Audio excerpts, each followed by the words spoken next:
tracing our roots back to the scorephone days of a couple decades ago before even some of you were born. Welcome to Sportsbook Review's Tailgate Party.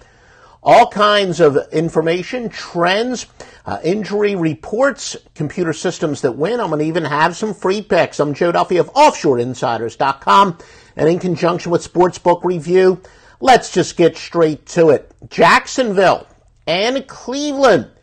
The Jaguars have a plus 10 against the spread margin. That is second in the NFL, though they're only 5-4 to the number, again, against the spread margin. Some of you will know that as the sweat barometer, and it's what we use to measure really how much a team does or does not cover by. And I do thank you for Marcus Woods, the first like. If you do like this information, please literally like that information for us. And I'll try to answer any questions or comments you do have, but keep in mind that we will be covering just about every single game. So if you're going to be, who do you like in this game? Please, wait. And then if you're joining us in the middle of the broadcast, although we're early in the broadcast right now, you can watch the on-demand from the beginning, any part that you missed.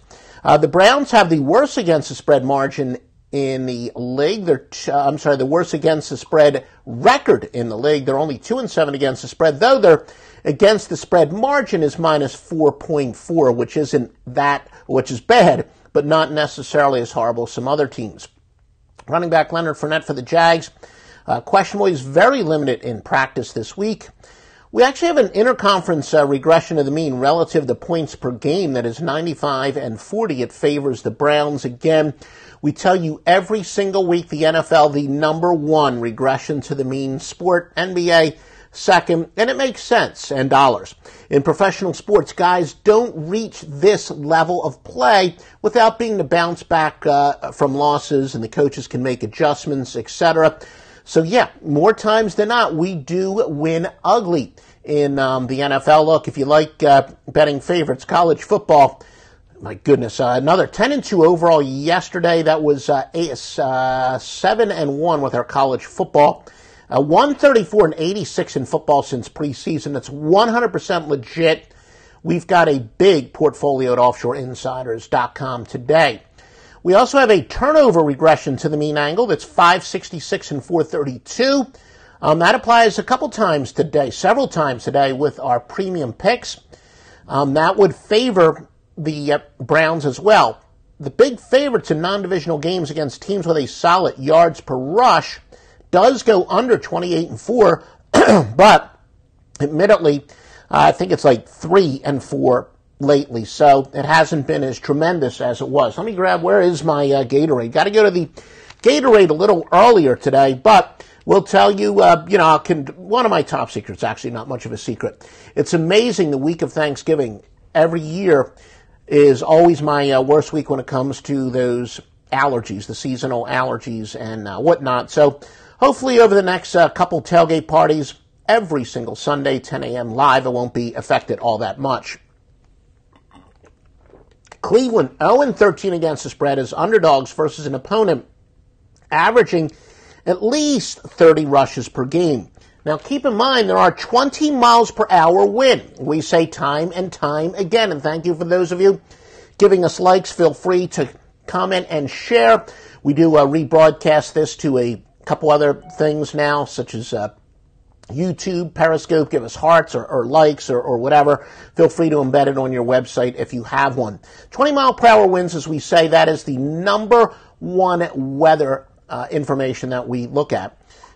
High winds are what means lower totals. In fact, when you have a case where, there's some precipitation, but the winds aren't very high, the total usually drops, and that creates good opportunity fading the public move. But that's not the case here, obviously, but I'm just saying that for future reference. So our free pick, actually both Cleveland plus a 7.5 and under the 37. And I was compiling these notes last night. Make sure you do check SBR odds, and now we'll get this thing out of the way to check those latest odds. And what's really interesting, take a look at this New York Giants Kansas City game. We're going to talk about that in a moment. I really look for that to drop based on some weather totals.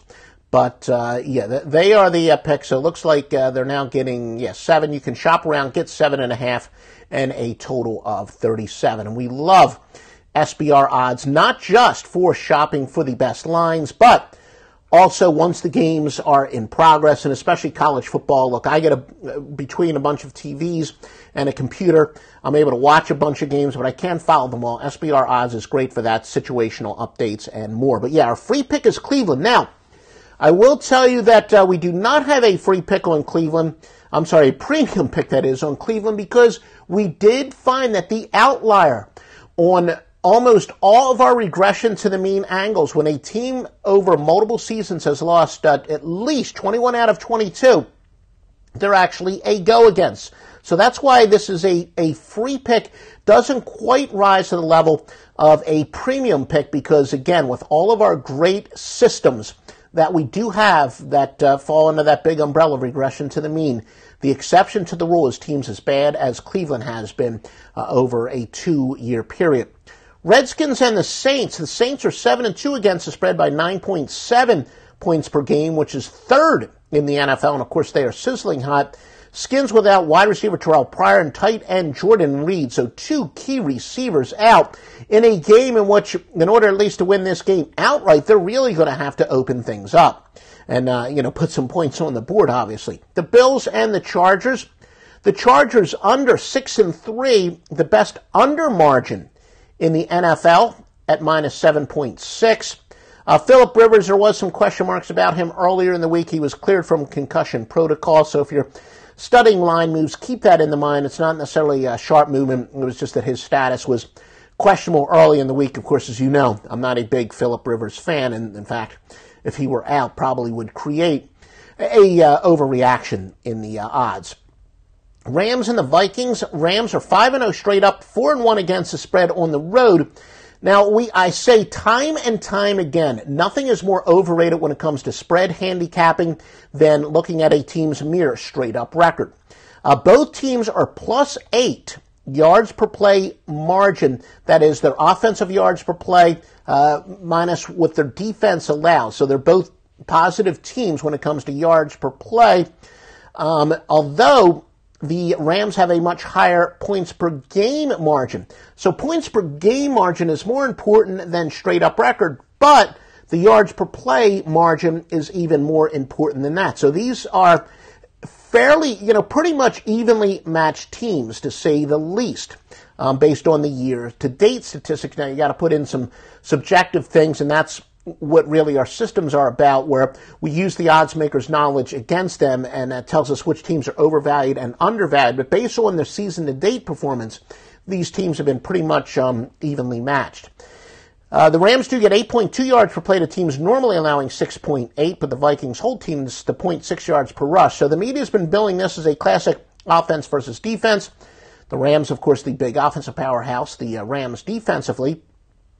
Jared Goff, though, look, this is interesting from, a couple of the film study things that we subscribe to. Jared Goff tends to backpedal when he is pressured, and the Vikings have a heck of a pass rush with Joseph Steffen, Griffin, Hunter, Barr. They have a hell of a pass rush, and a lot of the opinions we respect think that the Vikings are a type of team that can force Goff into making those bad, panicky decisions. He's cut down on them this year, but still, those people who study film say that Goff tends to do that backpedal a little bit too much. So we'll see if that pass rush of the Vikings can force him into making some bad decisions. The Rams have the best against the spread margin in the league at plus 12, but they're 5-3 against the spread. The Rams have gone over 6-3 at plus 6.3, second in the league. Again, guys, join us at offshoreinsiders.com. Every record we quote, 100% legit. It's mind-boggling if you haven't been with us since preseason. 134-86 in football preseason, pro and college. 100% true. Going to be better today. Big Sunday portfolio at offshoreinsiders.com. The Lions and the Bears. And as a fan of the Wizard of Oz, I want to throw in a gratuitous Tigers reference here. The Lions are on a nice, easy stretch. They beat the Packers, of course. That was without Aaron Rodgers. The Browns the last 2 weeks by 13 and 14 points. Now, again, this is one of our regression to the mean angles, though. The worst turnover team is usually the play here. That would favor the Bears. Of course, the Bears did lose to the Packers, though, with Hundley as quarterback. Mitch Trubisky completing a mere 51.3% of his passes and a terrible 161.8 passing yards per game average. No shock, the public is all over the Lions. They love road favorites, to say the least. 15-mile-per-hour winds, and that's kind of the demarcation point. Once the winds get to 15 miles per hour or above, it's when I consider it to be significant. But again, it's right there on the cusp there, what the winds are supposed to be as far as whether or not it's going to affect the totals. Bengals and the Broncos. Denver, a league worst, minus 8.2 against the spread margin. They're only 2-6 to the number. Now look, GM John Elway has come out and said he's not happy with the offensive schemes. What does that mean from a handicapping standpoint? And thank you, Steve Davis, among those, and of course Justin from SBR. Those of you who have given us thanks, Ryan as well, etc. Thank you. I know Steve does operate a nice posting board there as well, sports gambling posting board. But thanks for the likes there. Beat the book. What's your website there, Steve? Bang the book. Anyway, but thank you for the like. The Bengals, what I would expect, though, when Elway comes out and says he's not happy with the offensive schemes, I think that they're going to do a lot more hurry-up offense. They're going to be much more aggressive. They may not necessarily be more effective offensively according to the advanced metrics, but I look for a lot more snaps from them. So keep that in mind when it comes to a total. And again, if you missed, we already gave a couple free picks. Once this is over, you can rewatch it from the beginning on demand. The Cardinals and the Texans. Arizona 2-6-1 with the second worst against the spread margin in the league at minus 7.3. Now, the Texans are the largest over team in the league, going over by an average of 9.7. However, they've gone under 2 straight without Deshaun Watson. Say it time and time again, it's great. Of course, offensive line is important. Defense is important. It's amazing how much worse your offensive line is when you're missing your star quarterback or a star running back, as the case of the Dallas Cowboys. And they missed their star running back, and of course their offensive line had their worst game in years. And I know they had the All-Pro Smith was out, but still, just uncanny when you have such a big drop-off at a skilled position, how much that affects your offense. An angle that essentially says when a team has been a big over team for the year but is trending under the last 2 games, it continues to ride that trend and will go under at a 26-19 rate. So that would favor, of course, this game under and would apply to the Texans. Again, Texans were a big over team with Watson, are trending under despite the odds makers taking that into account. And Blaine Gabbert, by the way, going to start at quarterback for the Cardinals. Drew Stanton is questionable with the knee injury, but again, Arizona, they went from an overrated starting quarterback to a mediocre backup to an even more mediocre. But you know what my general rule of thumb is: when a team is struggling, a quarterback change usually gives them a good short-term boost. And we're not evaluating what's going to happen next week, 2 weeks from now. This is great for fantasy football. We give fantasy football intel, but we're about sports handicapping those. And these short-term bumps are what we're concerned about when it comes to sports handicapping. So again, I don't think, one might argue it's a little bit of a lateral move, but I do think a lateral move usually, when you're struggling, is advantageous short-term for the team making that. In a game which the odds makers say is going to be close, go against teams off of a loss as home underdogs based on the time of possession angle is 22-2, and that does favor Houston. But bad teams off of a loss that was not a blowout are 273 and 184, so that favors Arizona. So we did have, some conflicting stuff. And again, thanks for all of you who have given us likes. And, we'll appreciate any shares, whether it's on Twitter or Facebook or whatever. Thank you very much. That says you love this information. You want more of it. Gives us more exposure. And, again, some possibilities. If we get enough exposure, get enough views, maybe we'll talk to the people at SBR about possibly doing some stuff like this during bowl season, because I'm going to have better free bowl information than anyone out there. I've been doing this a long time, folks, full time since June 1st, 1988. The Ravens and the Packers, small road favorites with a winning percentage of .550 or less, are a decent play at 302 and 265. That would favor the Ravens. You know, look, Brett Hundley, he's off of a pretty big effort to the Bears, but faces a Ravens defense that holds teams at 0.5 yards per pass below their normal average. At the risk of stating the obvious, one of the biggest, drop-offs, I think, in recent football memory as far as going from Rodgers to Hundley, although their backup quarterback did show a bit of life last week. Now, keep in mind, look, the Packers, they're still above 500. They could sneak into the playoffs. Haven't really, I don't even know if in the last week or so there has been much of an update as far as a long-term prognosis, but plenty of motivation here. The Packers could still, sneak into the playoffs, and I have heard there's at least some possibility Rodgers could return before the year's out. So those of you who like to bet those futures bets, I think the Packers right now would be a pretty good long shot. And make sure you visit Sportsbook Review. I don't recommend any sportsbook to my own clients at offshoreinsiders.com. Got to do a couple things. Personal experience based on what my customers tell me, and Sportsbook Review is without question. I like to call it the Consumer Reports of Sportsbook. There is no better place out there to go for an objective rundown or who are the good sports books, who are the bad sports books. But at those good sports books recommended by Sportsbook Review, I've said many times I'm not a big fan of betting futures bets because I think it can subconsciously bias you from making the important week-to-week adjustments. And offhand, I got to be honest, I don't even know what the Packers are to win the Super Bowl now, but I think they're a great long shot because they can sneak in the playoffs. The possibility of Aaron Rodgers coming back, my understanding is at least there, so I think they would be a pretty good long shot. Flacco, 31 out of 33rd qualifying quarterbacks in passer rating and 33rd in yards per pass. See, of course, the Ravens quarterback. But we've seen this from Joe Flacco before. He seems to play his best with his back to the wall. Still, these are two bad quarterbacks. And, and we've also said, in fact, I'm going to give you the stat in a moment. But the Ravens get 4.8 yards per pass to teams that normally allow an average of 6.3. This late in the season, that is an enormous statistic. I mean, the Ravens just not passing the ball.